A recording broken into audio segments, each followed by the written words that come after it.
Assalamualaikum warahmatullahi wabarakatuh. Selamat pagi para pemirsa sekalian. Salam sehat dan salam bukar produktif untuk kita semua. Doa saya semoga para pemirsa sekalian saat ini senantiasa diberikan kesehatan, kemudahan, kelancaran, dan kesuksesan di dalam menjalankan segenap aktivitasnya. Amin ya rabbal alamin. Para pemirsa sekalian, saat ini kami lagi menyiapkan sebuah pesanan tumpeng spesial, yang mana tumpeng ini dipesan oleh salah satu sahabat saya, yaitu Mbak Reni Meilani Silalahi. Teman saya ini asli orang Medan loh, yang saat ini Mbak Reni menjabat sebagai Kepala Tata Usaha di Labkesda Kabupaten Kutai Timur. Kita sama-sama doakan ya guys, semoga Mbak Reni dan timnya nanti diberikan kesuksesan dalam melaksanakan serangkaian persiapan kegiatan dari awal hingga akhir dalam acara seremonial peresmian Gedung Labkesda Kabupaten Kutai Timur yang akan diresmikan oleh Bapak Bupati dan Wakil Bupati Kutai Timur, dan tentunya didampingi oleh Bapak Kepala Dinas Kesehatan Kabupaten Kutai Timur beserta segenap jajaran Musbida yang ada di wilayah Kabupaten Kutai Timur dan undangan yang hadir. Kembali ke dunia pertumbangan ya pemirsa, saat ini merupakan momen yang tentunya sangat spesial bagi kami. Meski ini mungkin merupakan orderan tumpeng yang sudah kesekian kalinya yang kami sajikan kepada para pelanggan kuliner, tapi tetap saja membuat ini saat ini membuat kami merasa sedikit tersanjung ya, dakdikdukser gitu, seperti itu. Nah, tidak perlu menunggu waktu lama ya. Tahap pertama yang kami lakukan adalah merencanakan dan mempersiapkan segala kebutuhan dan bahan untuk pembuatan tumpeng tersebut. Baik, kita lanjut ya para pemirsa. Setelah sebelumnya kami telah merencanakan dan menyusun berbagai rencana kebutuhan untuk pembuatan tumpeng ini, pagi ini saya berinisiatif untuk pergi ke salah satu pasar yang ada di wilayah Sangatta ya. Karena di Sangatta kita mempunyai dua pasar besar. Yang pertama adalah pasar Sangatta Lama, kemudian yang kedua adalah pasar induk yang berada di wilayah Kecamatan Sangatta Utara. Nah, sedikit kita mungkin mengulas terkait dengan pasar induk ya. Pasar induk ini merupakan destinasi utama saya berbelanja di pagi hari ini. Saat ini Sangatta lagi diguyur hujan, gerimis semakin deras mengguyur bumi kita.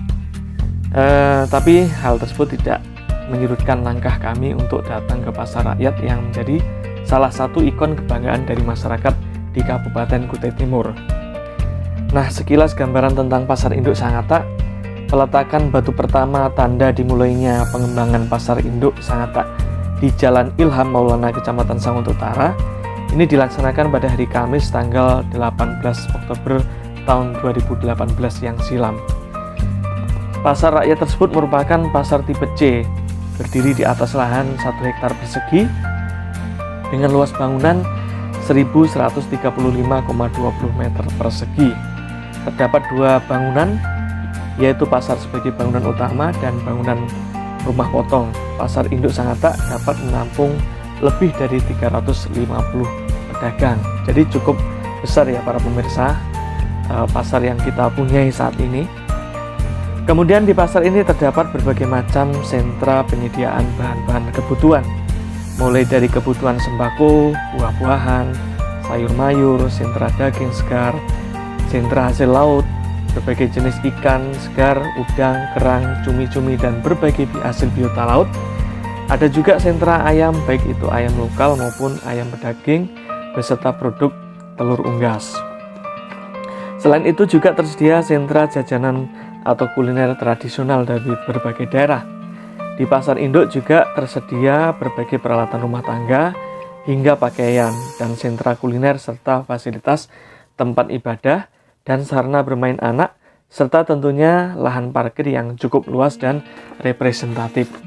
Jadi cukup luar biasa ya pasar induk yang dipunyai oleh Kutai Timur ini, yang merupakan salah satu basis dari sentra perekonomian rakyat yang bisa dipakai untuk berbagai kegiatan yang sifatnya pemberdayaan dari ekonomi kerakyatan. Nah, pasar induk yang dulunya sepi seiring dengan perjalanan waktu saat ini menjadi salah satu sentra belanja berbagai bahan kebutuhan yang cukup ramai. Terutama ini terjadi di akhir pekan. Jumlah pengunjung biasanya lumayan ramai. Hal ini tentunya menjadi salah satu faktor yang turut mendongkrak berbagai usaha ekonomi kerakyatan. Hasil-hasil pertanian dan perkebunan pun akhirnya bisa mendapatkan pangsa pasarnya di tempat ini. Dan berbagai produk-produk olahan lokal juga turut mewarnai geliat ekonomi di salah satu pasar yang menjadi ikon di Kabupaten Kutai Timur. Begitupun juga dengan berbagai jenis hasil pertanian, peternakan, perkebunan, home industri, bahkan hasil-hasil produk laut pun turut menambah daya tarik para calon pembeli. Karena kita perlu ketahui bahwa wilayah Kutai Timur ini sebagian besar dibatasi oleh area laut. Jadi laut kita sangat kaya ya. Jadi berbagai hasil laut baik ikan, udang, kerang, cumi-cumi dan berbagai hasil laut lainnya ini merupakan salah satu produk yang sangat menjanjikan dan berpotensi mendongkrak kegiatan ekonomi masyarakat.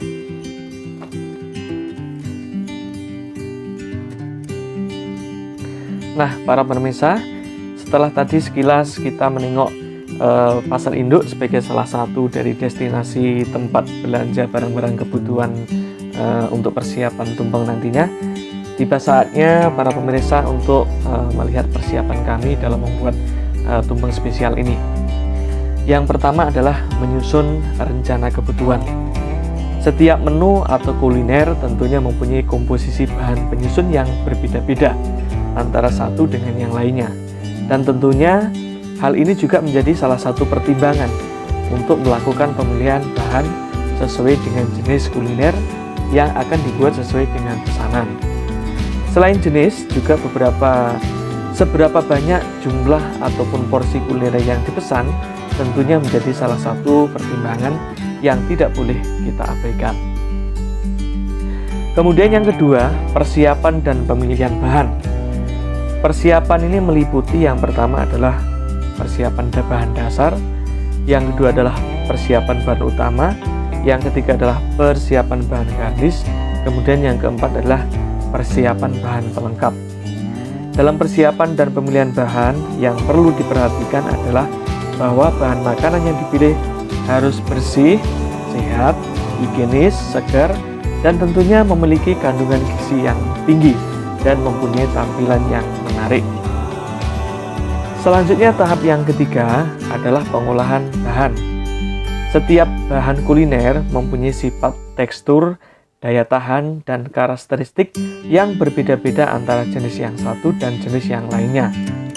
Hal ini tentunya harus menjadi salah satu pertimbangan yang cermat bagi penyedia jasa layanan kuliner untuk dapat memperlakukan setiap bahan makanan sesuai dengan sifat dan karakternya, sehingga hasil makanan yang diolah dan disajikan nantinya tetap terjaga baik mutu, kualitas, dan tampilannya. Selanjutnya yang keempat adalah tahap penyajian. Dalam tahap penyajian, menu makan atau kuliner memegang peranan yang sangat penting. Dibutuhkan kejelian, kecermatan, ketekunan, dan sentuhan seni serta curahan kreativitas dan inovasi serta ide-ide cemerlang dari seorang penyedia kuliner. Kuliner yang bagus tidak hanya ditinjau dari segi cita rasa, tapi juga harus mempunyai tampilan dan kemasan yang menarik, unik, perfect, bernilai seni, dan bisa menggugah atau meningkatkan selera dari para penikmat kuliner dan para pemirsa tentunya. Jadi tahap penyajian ini merupakan salah satu tahap yang sangat penting dan perlu diperhatikan. Ada teknik-teknik khusus dan kiat-kiat khusus sehingga makanan yang disajikan itu memenuhi beberapa kriteria sesuai dengan penyajian makanan yang berkualitas dan terstandar. Nah, kemudian untuk tahap selanjutnya adalah tahap distribusi ke pelanggan. Yang perlu diperhatikan dalam distribusi produk kuliner adalah yang pertama adalah kemasan, jarak tempuh, lokasi tujuan, dan tentunya adalah ketepatan waktu dalam pengiriman sesuai dengan jadwal yang telah diinfokan oleh pelanggan kuliner. Jadi perlu dipertimbangkan rute jalan, kondisi jalan, dan yang lainnya, sehingga makanan yang kita bawa itu tidak rusak dan tetap terjaga baik itu kualitas maupun tampilannya. Nah, kemudian untuk yang keenam adalah evaluasi atau penilaian. Jadi suatu produk atau suatu bentuk kuliner itu untuk mengetahui apakah kuliner tersebut mendapat respect ataupun respon ataupun minat dari pelanggan, kita harus melakukan penilaian dari berbagai sisi ya. Yang pertama adalah penilaian secara internal. Jadi penilaian secara internal itu dilakukan oleh pembuat kuliner itu sendiri dan beberapa orang terdekat. Nah, di situ akan dilakukan evaluasi, akan dilakukan penilaian apakah produk tersebut layak dari segi rasa, dari segi tampilan, dan sebagainya. Itu perlu mendapatkan berbagai masukan dan saran, sehingga karya-karya yang akan disuguhkan untuk selanjutnya itu bisa menjadi lebih baik dan tampilannya lebih berkualitas. Nah, kemudian untuk selanjutnya evaluasi dilakukan oleh pihak eksternal.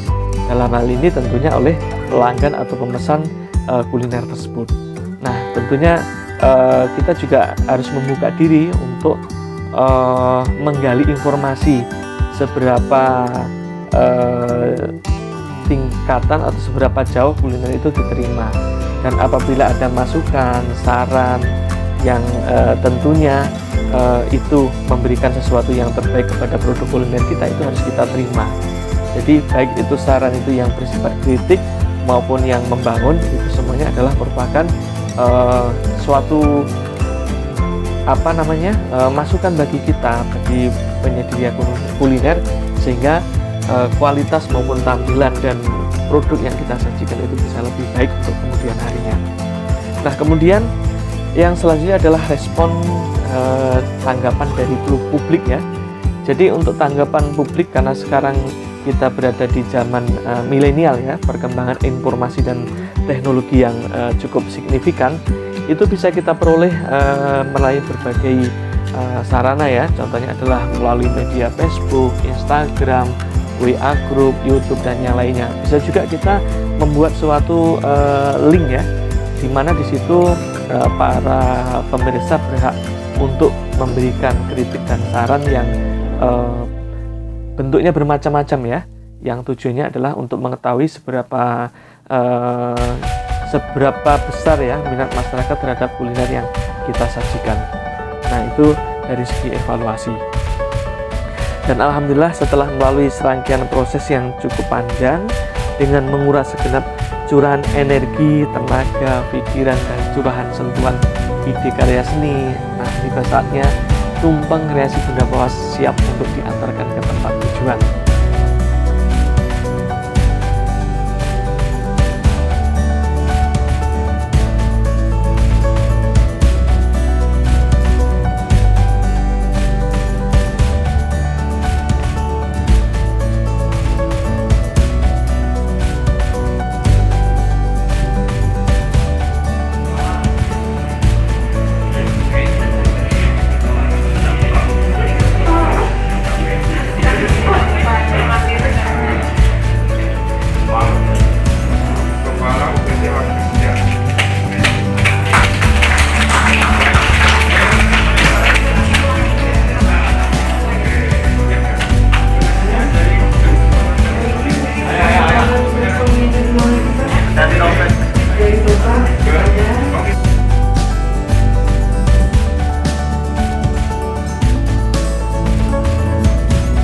Demikian para pemirsa, ulasan kuliner sehat pada pagi hari ini. Terima kasih telah